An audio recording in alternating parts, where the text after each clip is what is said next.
안녕하세요, 코리아그로입니다. 벌써 고추 가식을 하신 분도 있고 대부분 이제 곧 가식을 하실 텐데요. 오늘은 고추 육묘시 몇 가지 주의사항에 대해서 알아보도록 하겠습니다. 지금 고추 가식을 하고 있는 모습입니다. 무엇이 잘못되었을까요? 바닥에 보온재를 깔고 전열선을 설치했습니다.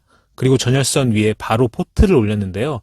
이렇게 할 경우 포트 밖으로 뿌리가 나오면 열선의 뿌리가 상하게 되겠죠. 그래서 전열선 위에 받침용 깔판이나 묘판을 뒤집어서 깔아주셔야 합니다. 그리고 고추는 고온성 작물로 이제 전열선을 잘 깔아주시는 것도 매우 중요한데요. 지금 보시는 사진은 가운데나 끝부분이나 열선을 일정한 간격으로 깔았습니다.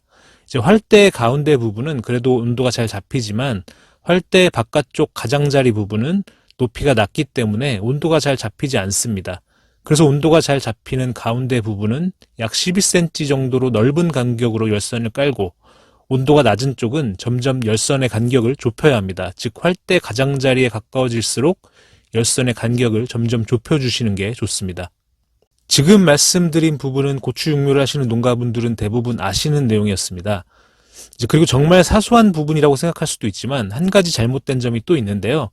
바로 육묘 포트를 쌓아 놓은 것입니다. 왜 포트를 쌓아 놓는 게 문제가 될까요? 바로 포트를 쌓아 놓으면 이렇게 상토가 다져지게 됩니다. 상토가 다져지면 가식 후 뿌리가 활착되는데 시간이 더디고 전체적인 고추묘의 품질을 떨어뜨리는 원인이 됩니다. 사소한 부분처럼 보이지만 고추묘의 품질이 떨어지고 봄밭에 나가서도 고추 생육에 큰 차이를 보일 수 있습니다. 그래서 상토를 포트에 담는 작업을 하실 때 바로 쌓지 마시고요. 번거로우시더라도 합판이나 박스를 잘라서 포트 사이에 깔아서 상토가 다져지지 않도록 해주시기 바랍니다. 고추의 성공 농사를 위해서는 육묘가 성공 농사의 절반이라는 말이 있습니다. 그만큼 성공적인 고추 농사를 위해서는 육묘가 중요한데요.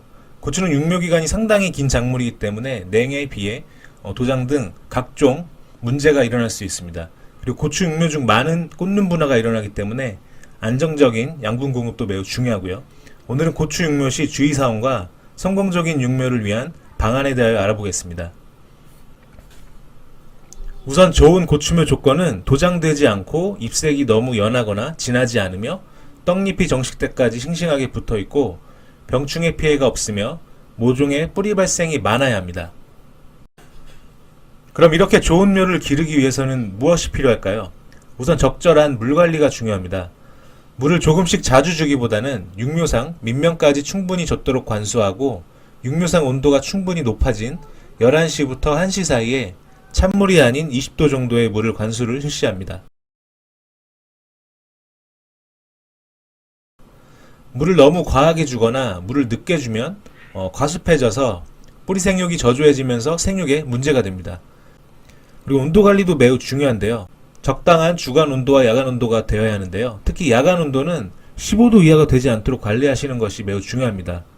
생육 저건보다 기온이 너무 낮으면 생육이 지연되고 궤화가 늦어지면서 새뿌리 발생이 지연될 수 있습니다. 그래서 낮에는 환기, 밤에는 보온 및 가온을 철저히 해야 합니다. 그리고 육묘 기간이 길기 때문에 균형 있게 비분을 꾸준히 공급하여서 양분이 부족하지 않도록 관리하는 것도 매우 중요합니다.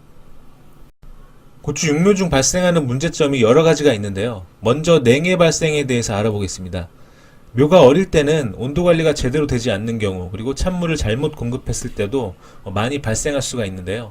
그리고 육묘 중 비분이 부족한 경우에도 냉해가 발생할 확률이 높아집니다. 그리고 전열 온상을 관리하다가 3월 한낮에 기온이 높아지는 경우에 전열 온상 가동을 중단하면서 이러한 냉해도 발생하게 되는데요. 꼭 야간 기온을 체크하면서 전열 온상을 관리하는 것도 중요합니다.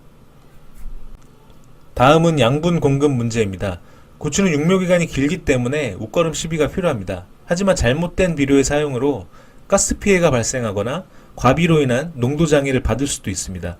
그리고 양분이 부족하다가 다시 양분이 과잉되는 현상이 반복되면서 묘가 도장하게 되는 현상이 많고, 이로 인하여 꽂는 분화가 불량해지고 내병성이 약화되어 육묘 중 바이러스가 발생하는 등 병충해가 증가하기도 합니다. 그래서 안정적인 양분 공급이 매우 중요한 이유입니다. 다음은 도장묘 문제입니다. 도장묘는 생육이 불량해지고 꽂는 분화가 불량하기 때문에 고추가 늦게 달리고 수확량 감소의 원인이 되며 병충해에 취약해집니다. 도장묘를 방지하기 위해서는 충분한 광이 필요합니다. 특히 오전 중에 대부분의 광합성이 일어나기 때문에 해가 뜨면 보온 피복물을 제거해서 충분한 광조임이 되도록 하는 것이 매우 중요합니다. 그리고 도장묘는 온도 관리와도 큰 연관이 있는데요. 너무 낮게 온도를 관리하거나 한낮에 너무 높게 온도를 관리하면 인산의 흡수가 불량해져서 더욱 도장묘가 되기 쉽습니다. 그리고 도장묘를 방지하기 위해서 한두 번은 시들게 관리하는 것도 좋은 방법이 될 수 있습니다. 다음은 뿌리 불량 문제입니다. 냉해, 물관리, 온습도 관리, 영양분 공급 등 여러가지 문제로 인해서 뿌리량이 적게 생기면 본포에서 제대로 생육하기가 어려운데요. 활착이 불량해지고 고사율이 높아지면서 생육이 늦어지고 그리고 불량한 생육으로 내병성이 약화되면서 바이러스나 탄전병 발생률이 심해지고 회복하기도 더욱 어려워집니다. 앞에 말씀드린 물관리, 온도관리, 양분관리로 뿌리를 충분히 만들어줘야 합니다. 가식 후 몸살 예방과 기온에 의한 스트레스를 해소하기 위해서는 물관리, 온도관리가 물론 가장 중요하지만 이때 영양제를 사용하면 큰 도움을 받을 수가 있습니다. 가식 후 몸살 예방을 위해서 관수하실 때 아미노산이나 해조류를 희석하여 살포하시면 가식 후 몸살 예방에 좋고 온도관리를 잘못하여 발생한 냉해 등의 예방과 극복에도 큰 효과를 볼 수가 있습니다. 그리고 꾸준한 양분 공급이 매우 중요한데요. 3월 중순 정도 되면 상토의 양분이 떨어지기 때문에 어떠한 방식으로든 양분을 공급해야 합니다. 연면 시비를 하시거나 아니면 관수할 때 관주비료를 녹여서 주는 방법 등도 있는데요. 이는 사용량이나 사용 주기를 매우 잘 고려해서 사용해야 하기 때문에 생육 조절에 어려움이 있을 수 있습니다. 그래서 이때 코팅 완효성 비료를 사용하면 큰 효과를 기대할 수가 있는데요. 코팅 비료는 물론 고가이지만 육묘기에는 소량으로 사용되기 때문에 비용 부담이 적고 질소 인상 가리부터 미량 요소까지 육묘 기간 동안 안정적이고 꾸준한 양분 공급이 가능하기 때문에 매우 효율적인 육묘가 가능해집니다. 예를 들어 저희 바사코트를 기준으로 설명드리면 가식 시에 상토 한 포에 바사코트를 혼합하여 가식을 하거나 아니면 가식 후에 한 주당 3알에서 7알이 들어가도록 살포하는 방법이 있습니다. 지금 보신 사진은 일반적인 연면 시비 관리와 상토의 코팅 완효성 비료를 사용한 것의 차이를 보여주는 사진입니다. 같은 온도와 물주기를 했는데도 불구하고 확실히 코팅 완효성 비료를 사용한 것이 양분을 안정적으로 공급해주기 때문에 좀 더 효율적이고 짱짱한 육묘가 될 수 있었습니다. 지금까지 성공적인 고추 농사를 위한 고추 육묘에 대해서 알아보았습니다. 물관리와 온도관리 그리고 함께 꾸준한 양분 관리를 통해서 성공적인 고추 육묘, 고추 농사가 되시길 기원하겠습니다.